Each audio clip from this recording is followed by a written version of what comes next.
بسم اللہ الرحمن الرحیم الحمد للہ رب العالمین والصلاة والسلام علی سید الانبیاء والمرسلین نبینا محمد خاتم النبیین وعلی آلہ وصحبہ اجمعین ومن تبعہم بإحسان الی یوم الدین اما بعد۔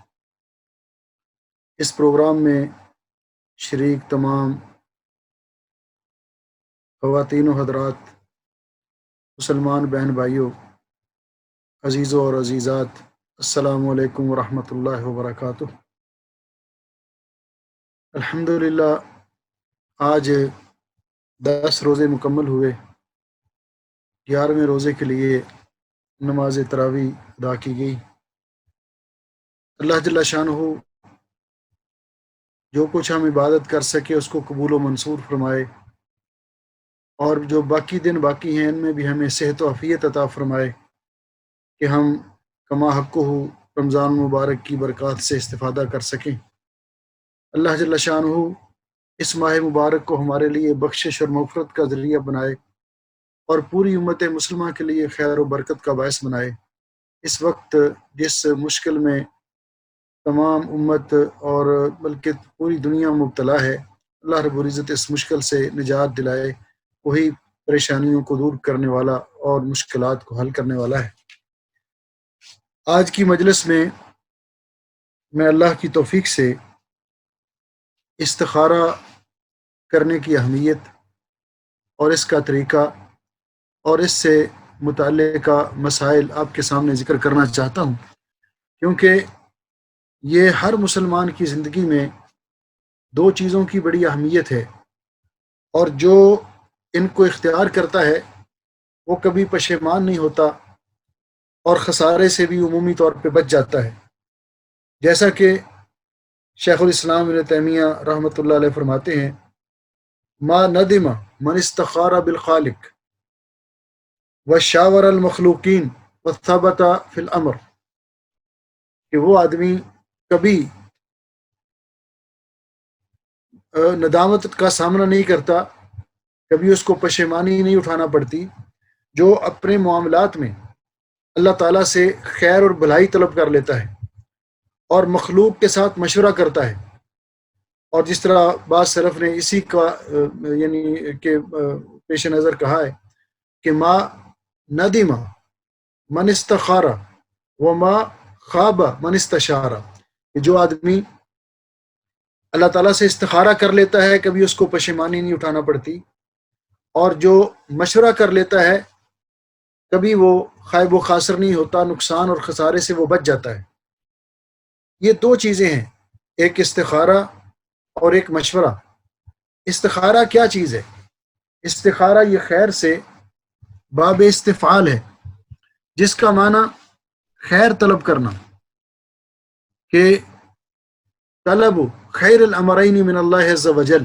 انسان جب استخارہ کرتا ہے تو اس کے سامنے جو 2 آپشن ہوتے ہیں ان میں سے جو بہتر آپشن ہے اس کی اللہ تعالیٰ سے وہ طلب کرتا ہے کہ یا اللہ جو بہتر ہے وہ تو مجھے عطا کر دے۔ اس لیے حضرت جابر رضی اللہ تعالیٰ عنہ بیان فرماتے ہیں کہ پیارے نبی حضرت محمد رسول اللہ صلی اللہ علیہ وسلم تمام ایسے امور جن میں انسان متردد ہوتا ہے ان کے لیے استخارہ ہمیں اس طرح سکھاتے تھے، کما یعلمنا سورۃ من القرآن، یعنی دعائے استخارہ آپ اس طرح ہمیں یاد کرواتے تھے جس طرح قرآن پاک کی کوئی سورت یاد کروا رہے ہو۔ یعنی اتنی اہمیت ہے استخارے کی ہر انسان کی زندگی میں۔ اور اسی طرح مشورے کی بھی انسان کی زندگی میں بہت بڑی اہمیت ہے۔ تو ہم اس کے بارے میں چند امور کا ذکر کریں گے، دعا اور اس کا ترجمہ اور استخارے کا طریقہ ذکر کرنے سے پہلے یہ بات یاد رہے کہ استخارہ اوامر و نواہی میں نہیں ہوتا۔ مثلا اللہ تعالیٰ نے حکم دیا اقیم الصلاۃ، ایک آدمی نماز پڑھنا چاہتا ہے، کہتا ہے میں استخارہ کر کے دیکھوں، نہیں، یہاں استخارہ نہیں۔ جہاں اللہ کا آرڈر ہے وہاں استخارہ نہیں، وہ آرڈر ہے۔ جس چیز سے اللہ نے منع کیا ہے اس میں بھی استخارہ اور تردد نہیں۔ یعنی اس کا مطلب ہے کہ استخارہ ایسے امور میں ہوتا ہے جن میں انسان کو تردد ہو، اس کو پتہ نہ ہو کہ یہ میرے حق میں بہتر رہے گا یا نہیں رہے گا، تو اس میں انسان اللہ تعالیٰ سے خیر طلب کرتا ہے. تو اس کے سامنے اگر کئی آپشن ہیں تو اللہ تعالیٰ سے طلب کرتا ہے کہ یا اللہ جو میرے حق میں بہتر ہے تو میرے لیے آسانی پیدا کر دے. تو استخارہ کرتے وقت مثال کے طور پر کوئی آدمی کاروبار شروع کرنا چاہتا ہے کہ فلاں جگہ پہ میں اپنی دکان بنانا چاہتا ہوں، فیکٹری بنانا چاہتا ہوں، وہ استخارہ کرتا ہے اللہ تعالیٰ سے کہ کیا یہ میرے حق میں بہتر ہے. اگر بہتر ہے تو یا اللہ تو آسانیاں پیدا کر دے، اگر نہیں تو اس سے بہتر مجھے عطا کر دے. شادی کرنا چاہتا ہے اس سلسلے میں، کسی کے ساتھ کوئی پارٹنرشپ کرنا چاہتا ہے اس سلسلے میں، یعنی جس کے بارے میں انسان کو تردد ہو کہ یہ کام میرے حق میں بہتر ہوگا یا نہیں ہوگا. یہ کس کے علم میں ہے کہ یہ کام کسی کے حق میں بہتر ہوگا یا نہیں؟ یہ صرف اور صرف اللہ کے علم میں ہے، کیونکہ فیوچر کا علم، مستقبل کا علم صرف اور صرف اللہ تعالیٰ کے پاس ہے، کسی اور کے پاس یہ علم نہیں ہے. اسی لیے استخارہ میں انسان دعا بھی اللہ تعالیٰ ہی سے کرتا ہے، اللہ تعالیٰ ہی سے کرتا ہے، اور پھر اللہ رب العزت جو خیر الامرین ہے اس کے لیے، دونوں میں سے جو بہتر چیز ہے اس کے لیے اللہ تعالیٰ اس کی رہنمائی کر دیتا ہے. لہٰذا استخارہ کرنا یہ ایسے کام میں جس میں انسان متردد ہے، سفر کرنا چاہتا ہے میں اس مہینے میں سفر کروں یا نہ کروں، کوئی کام کرنا چاہتا ہے، کسی کے ساتھ معاملہ کرنا چاہتا ہے، اپنے بچوں کی شادی کرنا چاہتا ہے، تو ایسی صورت میں وہ استخارہ کرے اللہ تعالیٰ سے. اور استخارہ ہر شخص کو جس کا معاملہ ہے اس کو خود کرنا چاہیے، جس کا معاملہ ہے. اس لیے رسول اکرم صلی اللہ علیہ وسلم سے صحابہ کرام آ کر استخارہ نہیں کروایا کرتے تھے کہ حضرت ہمیں آپ استخارہ کر کے بتا دیں کہ میں یہ کام کروں یا نہ کروں، نہیں، بلکہ نبی پاک صلی اللہ علیہ وسلم ان کو دعائے استخارہ سکھاتے تھے کہ آپ اس طریقے سے استخارہ کریں اور اس کے بعد معاملہ اللہ تعالیٰ پر چھوڑ دیں، پھر اس کام کو کرنے کے لیے عزم کر لیں. اگر بہتر ہوگا تو اللہ رب العزت اس کے لیے کوئی آسانیاں پیدا کر دے گا، وسائل میسر کر دے گا. اگر نہیں بہتر ہوگا تو انسان دعائے استخارہ میں یہی طلب کرتا ہے کہ یا اللہ اگر یہ میرے حق میں بہتر نہیں ہے تو پھر جو میرے حق میں بہتر ہے تو مجھے عطا کر دے. تو اس سے پھر انسان جس پر اس کا شرح صدر ہو اور جس طرف اس کا میلان ہو، پھر اس کو اللہ تعالیٰ کی تقدیر سمجھ کر راضی ہو جائے. اسی لیے امام ابن قیم رحمۃ اللہ علیہ فرماتے ہیں المقدر یکشفہ امرانی، جو انسان کے مقدر میں ہے اور وہ دو چیزوں سے وہ واضح ہوتا ہے. ایک تو الاستخارۃ فی،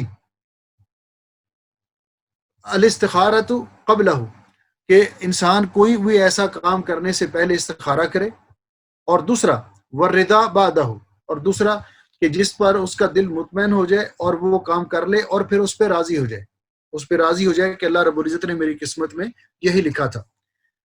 یہ استخارہ اور استشارہ، مشورہ کرنا، یہ دو چیزیں ہیں.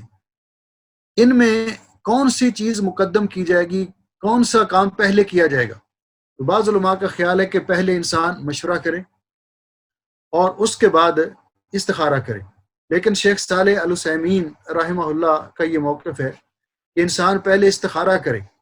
ایک دفعہ استخارہ کیا، سمجھ نہیں آئی، پھر دوسری دفعہ، 3 دفعہ استخارہ کرنے کے بعد اگر کوئی اس کے سامنے چیز واضح نہ ہو، اس کا میلان کسی کی طرف نہ ہو، تو پھر وہ اپنے کسی مخلص دوست سے مشورہ کرے.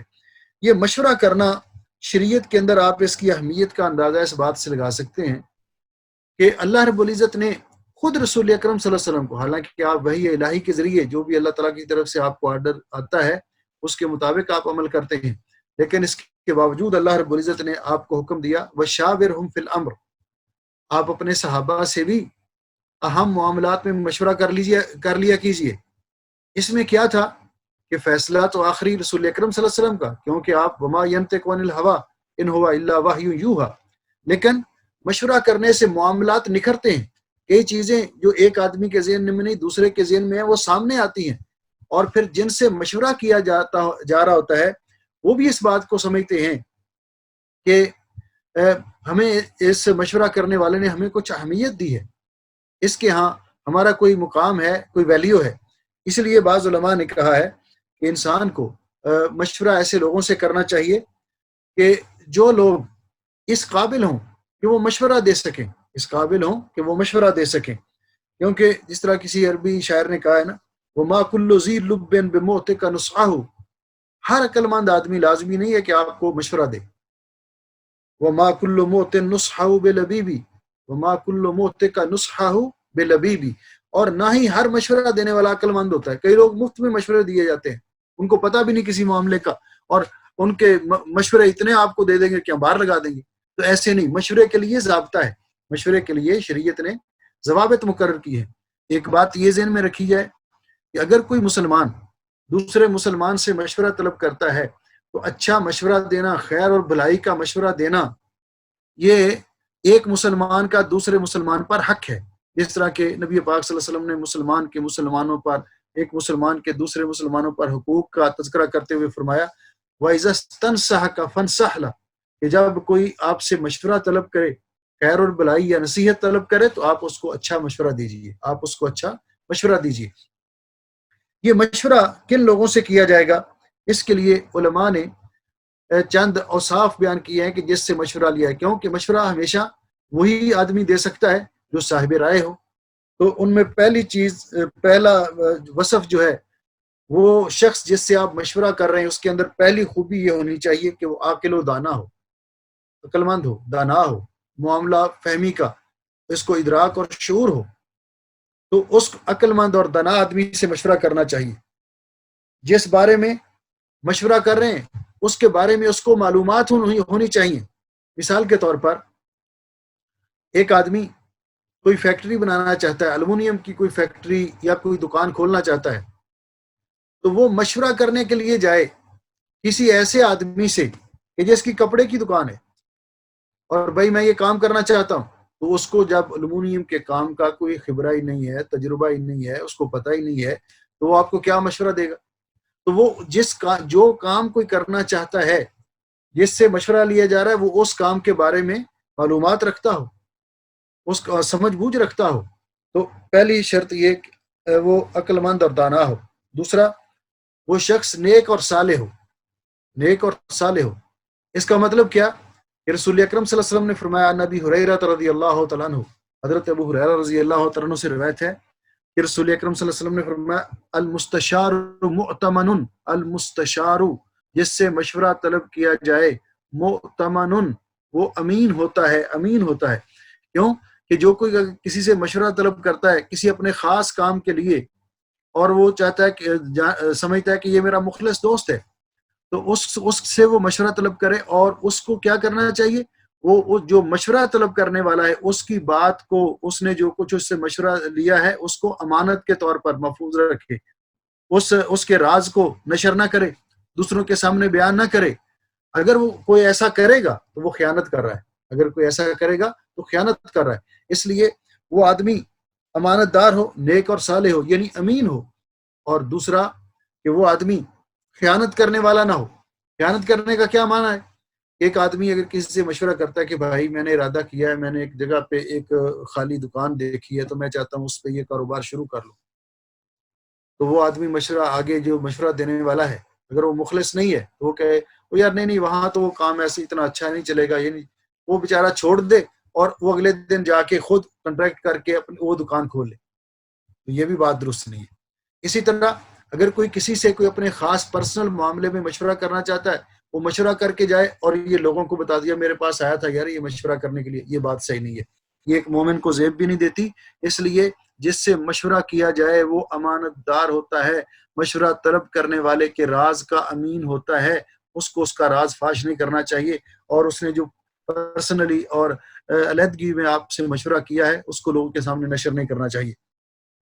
تیسرا وصف اس کے اندر یہ ہو کہ خیر خواہی اور ہمدردی، یہ مشورہ دینے والا وہ خیر خواہی کا جذبہ رکھتا ہو، کیوں کہ دین تو ہے ہی خیر خواہی کا نام، الدین و النصیحہ، تو وہ خیر خواہی کا جذبہ رکھتا ہو اور دیانت داری سے سوچ سمجھ کے اس کے مثبت منفی پہلوؤں کا جائزہ لے کر پھر وہ مشورہ دے، تو خیر خواہی اور ہمدردی کرنے والا ہو۔ چوتھا وصف اس کے اندر ہے کہ وہ سلیم الفکر اور آسودہ حال ہو، یعنی وہ آدمی اطمینان اور سکون میں ہو. یہ نہیں کہ اس کو خود اپنی کوئی ٹینشن ہے، وہ بیچارہ پریشان بیٹھا ہے اور آپ اس سے مشورہ طلب کریں، تو ایسی صورت میں وہ آپ کو کیا مشورہ دے گا؟ تو مشورہ ایسے ایک حالت میں طلب کرنا چاہیے کہ جب مشورہ دینے والا آسودہ ہو اور اس کی طبیعت اس بارے میں فریش ہو. پانچواں وصف اس کے اندر یہ ہونا چاہیے کہ مشورہ دینے والا شخص بے لوث ہو. اس کو کوئی لالچ نہ ہو، کہ وہ اپنے مفاد کے لیے غلط مشورہ دے، اپنے مفاد کے لیے صحیح مشورہ نہ دے. تو یہ بات درست نہیں ہے. اس کے اندر یہ اوصاف ہونے چاہیے. تو پھر اس سے مشورہ کرے. جب مشورہ کر لے تو مشورے کے ساتھ کیا ہوتا ہے؟ الاستشارۃ استنارہ. مشورے سے بہت ساری چیزیں واضح ہو جاتی ہیں، روشن ہو جاتی ہیں. کئی انسان کے ذہن میں کئی باتیں نہیں ہوتی، وہ مشورہ دینے والے یا وہ رائے دینے والے ان کے ذریعے اس پر منکشف ہو جاتی ہیں، واضح ہو جاتی ہیں، اور اس کے لیے اس کا راستہ متعین کرنا اس کے لیے آسان ہو جاتا ہے. اس لیے کہ انسان خواہ کتنا ہی اپنے آپ کو عقل مند کیوں نہ سمجھے، لیکن پھر بھی مشورے سے مستغنی نہیں ہے. جس طرح میں نے کہا کہ اللہ تعالیٰ نے رسول اکرم صلی اللہ علیہ وسلم کو حکم دیا وشاورہم فی الامر، صحابہ کرام سے اپنے معاملات میں مشورہ کر لیجئے کرے. اور صحابہ کرام کے اوصاف اور مومنون کے اوصاف اللہ تعالیٰ نے بیان کیے. وامرہم شورا بینہم، کہ وہ اپنے معاملات مشورے کے ساتھ طے کرتے ہیں. تو مشورے میں اپنے گھر والے، اپنے اولاد ہے، بیوی ہے، ان سے بھی مشورہ کرنا چاہیے بعض امور میں، تاکہ ان کو پتہ، ان کی بھی معنویت بلند ہو، ان کو بھی پتہ چلے کہ ہمیں کوئی اہمیت دی جا رہی ہے اور ہمیں بھی اس قابل سمجھا جا رہا ہے کہ ہم اس بارے میں مشورہ دے سکیں. تو مشورہ مخلص دوستوں سے بھی، اور جن کے اندر یہ اوصاف پائے جاتے جو میں نے ذکر کیا، اور پھر اپنے اہل خانہ سے بھی مشورہ طلب کرنا چاہیے. پھر انسان کو اس کے جو نتیجہ وہ نکالے اس کے مطابق اس کو عمل کرنا چاہیے. یہ لازمی نہیں کہ جس سے آپ نے مشورہ طلب کیا اس نے آپ کو ایک مشورہ دیا، دوسرے نے اس سے اچھا مشورہ دے دیا، یا آپ کو اللہ تعالیٰ نے سوچ اور فہم آپ کے ذہن میں ایسی بات ڈال دی کہ جو آپ کو بہتر معلوم ہوتی ہے، تو اب مشورہ دینے والا ناراض ہو جائے کہ نہیں جی، اگر آپ نے عمل ہی نہیں کرنا تھا، میرے مشورے پر کے مطابق عمل ہی نہیں کرنا تھا، تو آپ نے مشورہ کیوں مانگا؟ یہ بات درست نہیں ہے. ہم سے اگر کوئی مشورہ طلب کرے تو ہم اس کو دیانتداری سے مشورہ دیں، پھر اس کے بعد وہ فیصلہ کرے، اور فیصلہ حتمی اسی کا ہوگا. تو یہ مشورہ جو ہے کے بعد دوسری چیز جو استخارہ ہے، تو استخارے کے اندر رسول اکرم صلی اللہ علیہ وسلم نے جو طریقہ کار بتلایا، حضرت جابر رضی اللہ تعالیٰ عنہ کی اس روایت میں کہ نبی پاک صلی اللہ علیہ وسلم نے فرمایا کہ جو شخص استخارہ کرنا چاہتا ہو وہ پہلے 2 رکعت نفل ادا کرے غیر الفریضہ. فرض نماز کے اندر نیت استخارے کی نہ کرے، یعنی فرض نماز کے علاوہ اگر استخارہ کرنا چاہتا ہے تو 2 رکعت نماز ادا کرے. اور اس کے بعد پھر یہ دعا پڑھے. یہ دعا کب پڑھے؟ بعض علماء نے کہا کہ آخری تشہد میں پڑھ لے، اور بعض علماء نے کہا کہ نہیں، سلام پھیرنے کے بعد دعا کے آداب کو ملحوظ رکھتے ہوئے یہ دعا پڑھے.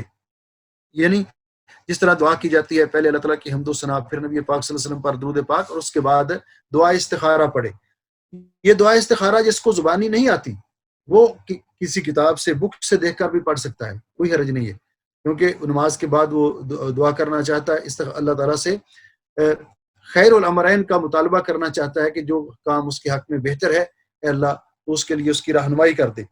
تو نماز جو 2 رکعت نفل پڑھے، نماز استخارہ، دل میں استخارے کی نیت کرے، دل میں نیت زبان سے نہیں ہوتی، تو اس کے بعد 2 نفل پڑھے اس استخارے کی نیت سے، اور اس کے بعد یہ دعا پڑھے.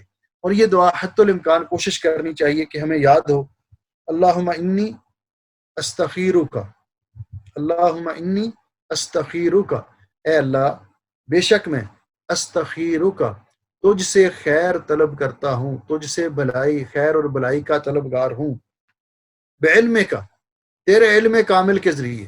اے اللہ ہمارے علم میں ہمیں تو نہیں پتا کہ یہ کام بہتر ہے کہ نہیں بہتر، اس کا معنی تیرا علم وہ تو ہر چیز کو محیط ہے، تجھے تو پتا ہے کہ یہ کام ہمارے حق میں بہتر ہے کہ نہیں.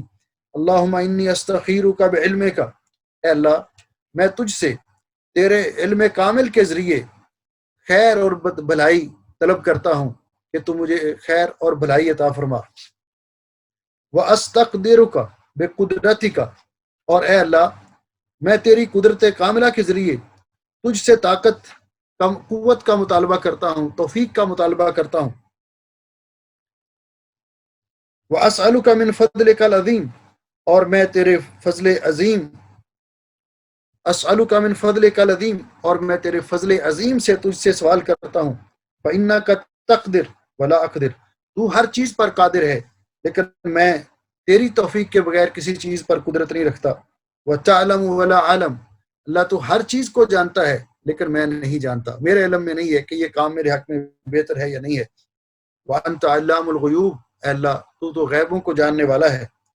اللہم ان کنت تعلم ان ھذا الامر، اے اللہ اگر تیرے علم میں ہے کہ بے شک یہ کام، تو اس میں حضرت جابر رضی اللہ تعالیٰ عنہ کی اس دعا کے اندر ان ھذا الامر، یہ تو اس کی جگہ اپنی اس حاجت اور ضرورت کا ذکر کرے، جو بھی وہ کرنا چاہتا ہے کہ اے اللہ، اللہم ان کنت تعلم ان ھذا السفر خیر لی، یہ ایک سفر پہ جانا چاہتا ہے تو وہاں سفر کا نام لے، شادی کرنا چاہتا ہے زواج کا نام لے، ھذا الزواج خیر لی، کاروبار کرنا چاہتا ہے ھذہ التجارہ خیر لی، تو ھذا الامر کی جگہ پہ یہ لفظ استعمال کرے، اپنی حاجت کا نام لے۔ اے اللہ اگر یہ کام میں کرنا چاہتا ہوں تیرے علم میں ہے کہ خیر لی فی دینی و معاشی و عاقبت امری، کہ یہ میرے لیے بہتر ہے میرے دین کے لحاظ سے بھی، میری معیشت کے لحاظ سے بھی، اور انجام کار کے لحاظ سے بھی، فقدرہ لی ویسرہ لی، تو اے اللہ تو اس کام کو میرے مقدور میں کر دے، میری طاقت میں کر دے، استطاعت میں کر دے، ویسرہ لی، اور میرے لیے آسان کر دے، اور میرے لیے آسان کر دے۔ فقدرہ لی، میرے مقدر میں کر دے اور میرے لیے آسان کر دے، دونوں طرح ترجمہ درست ہے۔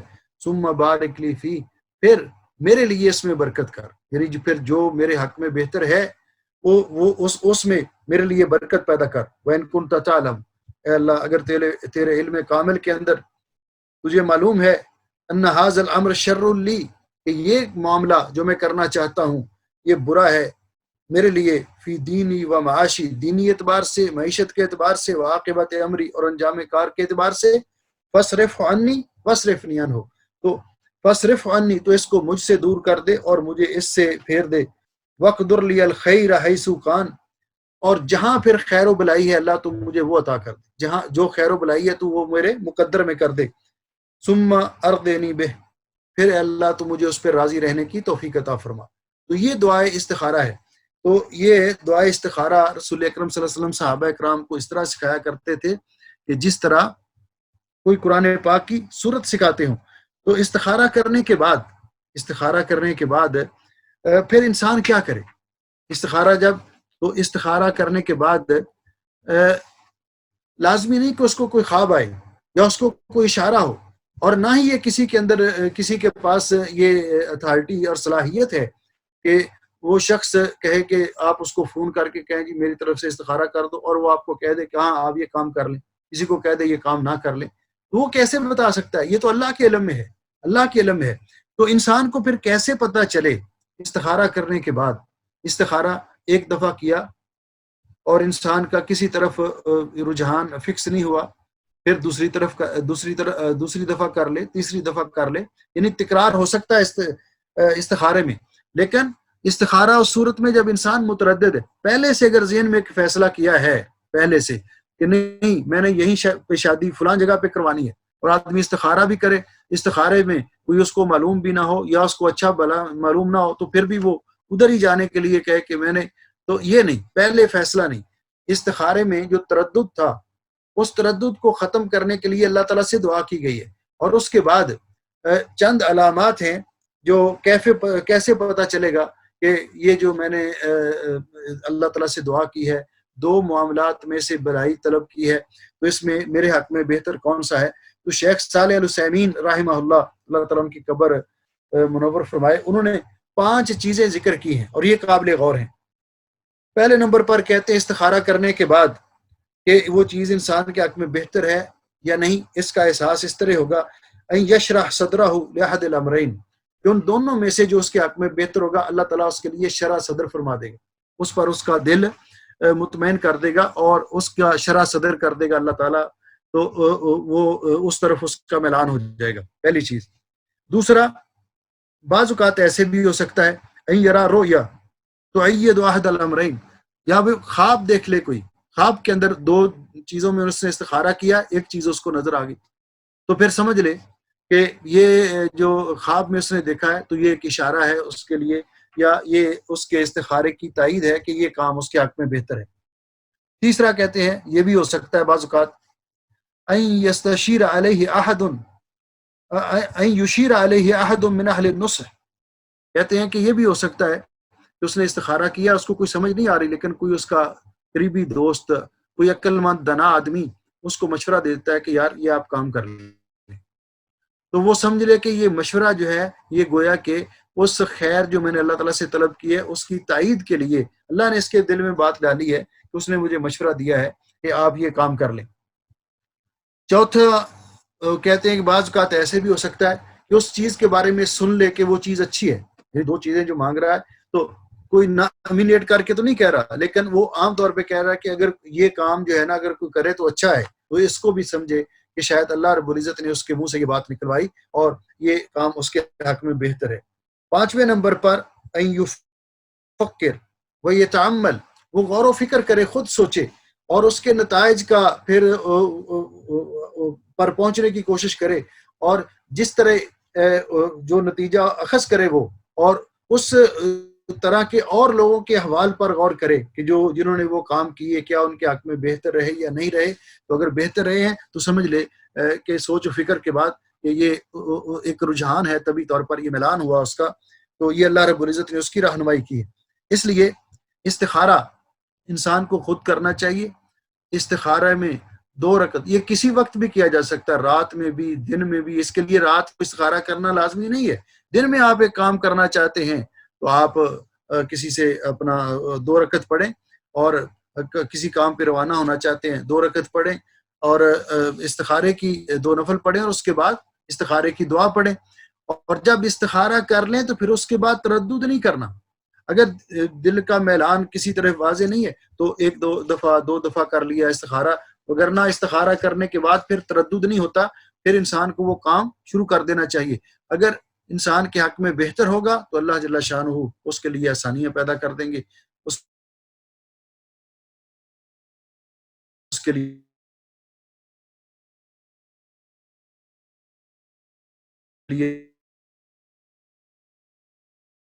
پھر اس کے معاملات کو آسان کر دیں گے، اور اگر بہتر نہیں ہوگا تو اللہ انسان کو پھیر دیں گے اور اس کو عطا کر دیں گے۔ یہی استخارے کا مفہوم ہے، انسان بتا سکے کہ بھئی آپ یہ کام کر لیں اور آپ یہ کام نہ کریں، یہ اللہ کے اختیار میں ہے۔ استخارہ خود کرنا چاہیے۔ اگر کوئی ایسا بچہ ہے کہ جس کی وجہ سے آپ، یا کوئی ایسا معاملہ ہے کہ جو استخارہ جس کے لیے کرنا ہے وہ اس کی صلاحیت نہیں رکھتا، تو پھر بعض علماء نے کہا ہے کہ کوئی دوسرا بھی اس کی طرف سے استخارہ کر سکتا ہے، لیکن عام حالات جو ہیں عزیز و اقارب یا اس کی والدہ والدین وہ اس کے لیے دعا کریں۔ تو یہ ایک اہم مسئلہ تھا جو میں نے آپ کے سامنے ذکر کیا، اور یہ بات بھی کہ جہاں استخارہ بہت ضروری ہے، اسی طرح آدمی کتنا بھی عقل مند اور دانا کیوں نہ ہو اس کو مشورہ بھی کرنا چاہیے، اور مشورے کے اندر کئی راستے نکلتے ہیں، خیر اور بھلائی رکھی اللہ رب العزت نے، جیسا کہ حضرت عمر رضی اللہ تعالیٰ عنہ جب حضرت ابو عبیدہ ابن جراح شام پر لشکر کشی کیے ہوئے تھے، تو اس وقت حضرت عمر رضی اللہ تعالیٰ عنہ بھی شام جانے کا ارادہ رکھتے تھے، اور صحابہ اکرام آپ کے ساتھ تھے۔ تو راستے میں آپ کو پتہ چلا کہ شام کے علاقے میں طاعون پھیل گیا ہے، شام کے علاقے میں طاعون کی بیماری پھیل چکی ہے۔ تو حضرت عمر رضی اللہ تعالیٰ عنہ نے صحابہ اکرام کو اکٹھا کر کے مشورہ کیا کہ اب ایسی صورتحال میں ہمیں کیا کرنا چاہیے۔ تو حضرت عبد الرحمن ابن عوف رضی اللہ تعالیٰ عنہ نے نبی پاک صلی اللہ علیہ وسلم کی حدیث سنائی، حالانکہ یہ حضرت عمر رضی اللہ عنہ کے ذہن میں نہیں تھی، تو کہ نبی پاک صلی اللہ علیہ وسلم نے فرمایا جس علاقے میں طاعون پھیل جائے وہاں باہر کے لوگ اس علاقے کے اندر نہ جائیں، اور وہاں کے جو لوگ ہیں باہر نہ آئیں۔ تو پھر انہوں نے واپس پلٹنے کا ارادہ کر لیا۔ اسی طرح نبی پاک صلی اللہ علیہ وسلم جنگوں کے موقع پر بھی صحابہ اکرام سے مشورہ کیا کرتے تھے کہ ہاں بھائی مجھے مشورہ دیجیے۔ تو یہ مشورے کے ساتھ بڑے راستے کھلتے ہیں، اور آدمی بعض اوقات اس کو کوئی معاملہ سمجھ نہیں آ رہا ہوتا تو وہ مشورہ کر لیتا ہے، تو اس کے لیے ایک راستہ متعین ہو جاتا ہے۔ تو دونوں چیزیں انسان کی زندگی میں بڑی اہم ہیں، اسی لیے جس طرح بعض سلف نے کہا ہے کہ ما ندم من استخارہ، جو استخارہ کر لیتا ہے وہ کبھی پشیمان اور شرمندہ نہیں ہوتا، اس کو شرمندگی نہیں اٹھانی پڑتی۔ وما خواب من استشارہ، اور جو مشورہ کر لیتا ہے اپنے دوست احباب اور مخلص لوگوں سے تو وہ کبھی خائب و خاسر نہیں ہوتا، کبھی نقصان نہیں اٹھاتا۔ تو یہ استخارے کے متعلقہ چند مسائل تھے جو میں آپ کے سامنے ذکر کیے۔ اگر کسی کا سوال ہو تو آپ کر سکتے ہیں۔ موجودہ حالات میں جب مساجد میں نمازیں نہیں ہو رہی، جمعہ نہیں ہو رہا اور رمضان کا مہینہ ہے، اگر کوئی اعتکاف کرنا چاہے تو کیا گھر میں وہ اعتکاف کر سکتا ہے؟ کیا گھر میں وہ اعتکاف کر سکتا ہے؟ تو ایسی مجبوری کے عالم میں بعض علماء نے یہ فتویٰ دیا ہے کہ وہ گھر میں اعتکاف کر سکتا ہے، اعتکاف کی پابندیاں ان کو ملحوظ رکھے، اور اگر وہ گھر میں اعتکاف کرتا ہے اور عبادت کرتا ہے تو اللہ رب العزت اس کو انشاءاللہ ثواب عطا کرے گا۔ تو گھر میں بھی ایسی عام طور پر نہیں، عام طور پہ اس اعتکاف کے لیے مسجد شرط ہے، مسجد میں اعتکاف کرنا شرط ہے۔ تو ویسے بھی نفلی عبادت ہے، اگر کوئی نہیں کرنا چاہتا تو کوئی حرج نہیں۔ اگر کوئی کرنا چاہتا ہے کہ میں یہ اجر و ثواب حاصل کرنا چاہتا ہوں تو اگر گھر میں ایک اپنے لیے جگہ خاص کر لے اور اس میں عبادت میں اپنا وقت گزارے، اور گھر کے معاملات اور یا لوگوں کے ساتھ گپ شپ یا اس طرح کی چیزیں ان سے گریز کرے۔ یہ نہیں کہ اعتکاف تو بیٹھا ہوا سارا دن ٹیلی فون پہ لگا رہے، گپ شپ لگانے میں لگا، نہیں، اعتکاف اللہ کی عبادت کے لیے اپنے آپ کو خاص کیا اور روزہ رکھا، تلاوت کرتے رہے، نفل ادا کیے، دعائیں کی، اور اپنے آپ کو عبادت کے لیے زیادہ سے زیادہ قرآن پاک ختم کرنے کی کوشش کی، تو ذکر اذکار میں اپنا وقت گزارا۔ تو اگر کوئی ایسے کرنا چاہتا ہے تو اس میں کوئی حرج نہیں۔ آپ عبد الرحمان کوئی سوال ہے کسی کا؟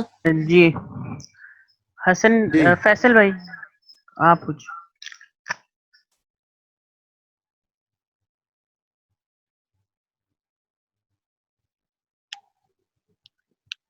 ہاں جی ہیلو جی جی آواز آ رہی جی میری؟ فرمائیے۔ جی آ رہی۔ السلام علیکم شیخ صاحب، استخارے میں اگر دو سے زیادہ آپشنز ہوں، مثال کے طور پہ 3 آپشنز میں سے انسان نے ترجیحات چوز کرنی ہے، مثال کے طور پہ کاروبار سے ریلیٹڈ، جی اس میں استخارہ کس طرح کیا جائے گا؟ اس میں دیکھیے آپشن زیادہ بھی ہو سکتے ہیں کہ یا اللہ ان میں جو میرے حق میں بہتر ہے، ٹھیک ہے، یہی ہے نا کہ جتنے آپشن اس کے سامنے ان میں سے یا اللہ اس میں جو میرے حق میں بہتر ہے میرے لیے میرے مقدر میں کر دے اور میرے لیے آسانی پیدا کر دے، جو میرے حق میں بہتر نہیں تو مجھے اس سے بچا لے، اس سے بہتر عطا کر دے۔ تو یہ ہو سکتا ہے، صحیح، کئی بھی ہو سکتے ہیں جن میں متردد ہے، لیکن دعا خیر طلب کرنی، جو ان میں سے بہتر ہے اللہ تعالیٰ وہ عطا کر دے۔ اگر عربی زبان میں دعا استخارہ نہیں آتی تو اپنی زبان میں بھی کر سکتا ہے کہ اللہ تو علام الغیوب ہے، تو جانتا ہے، مجھے تو نہیں پتا کہ یہ چیز میرے حق میں بہتر ہے یا نہیں ہے، تو مجھے اگر میرے حق میں بہتر ہے تو میرے لیے آسانی پیدا کر دے۔ اگر صحیح، ٹھیک۔ ہاں جی، اور بھائی کا کوئی سوال؟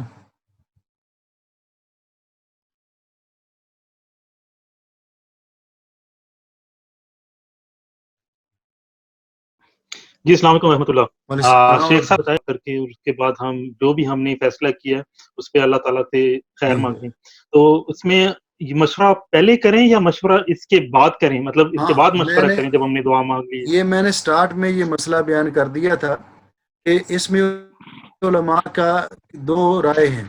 بعض علماء کہتے ہیں کہ پہلے مشورہ کر لے اچھی طرح اپنے دوستوں سے، مخلص احباب سے، اس کے بعد استخارہ کرے۔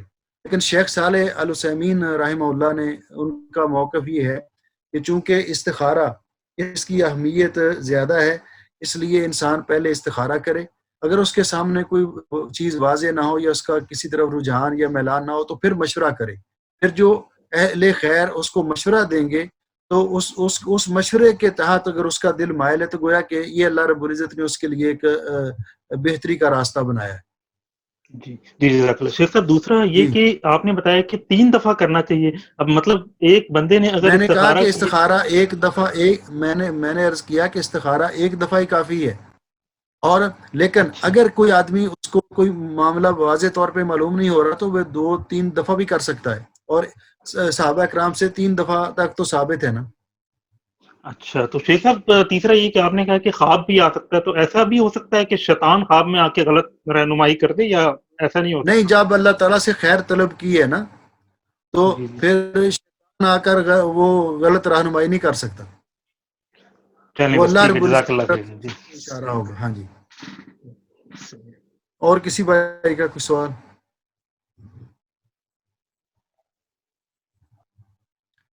جی تو کوئی میں سوال نہیں. کل انشاءاللہ درس تفسیر میں سیدنا حضرت آدم علیہ السلام کے 2 بیٹوں کا واقعہ وہ آئے گا.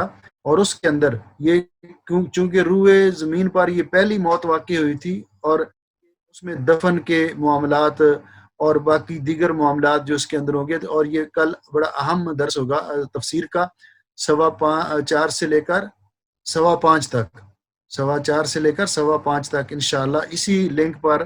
تو آپ خود بھی تشریف لائیں اور باقی احباب کو بھی دعوت دیں. جتنے بہن بھائی، جتنے عزیز اور عزیزات اس پروگرام میں اس وقت لائیو شریک ہیں، اللہ رب العزت سب کے لیے خیر و برکت کا باعث بنائے، اور اللہ تعالی ہم سب کے لیے کی دنیا اور آخرت بہتر بنائے. ہر قسم کی پریشانی سے اللہ ہمیں محفوظ فرمائے. جو بعد میں بھی اس پروگرام کو سنیں گے، اللہ رب العزت ان کو بھی، ان کے لیے بھی خیر و برکت کا باعث بنائے. اور اس دعوت کو آگے آپ نشر کیجئے، آگے پھیلائیے، تاکہ ہمیں استخارے کے بارے میں صحیح طور پہ جو کتاب و سنت کی روشنی میں معلومات حاصل ہو سکیں. یہ پیسے لے کر کیا کہتے ہیں، فیس لے کر استخارہ کرنا اور پھر وہاں بیٹھے بیٹھے بتا دینا، یا تھوڑا سر جھکا کے بتا دینا، یہ ساری ایسی چیزیں ہیں جو حقیقت کے خلاف ہیں. کسی کو کوئی ایسا نہ الہام ہوتا ہے اور نہ کوئی ایسی کہ وہ بتا دے کہ یہ کام تیرے حق میں بہتر ہے، یہ کام تیرے حق میں بہتر نہیں ہے.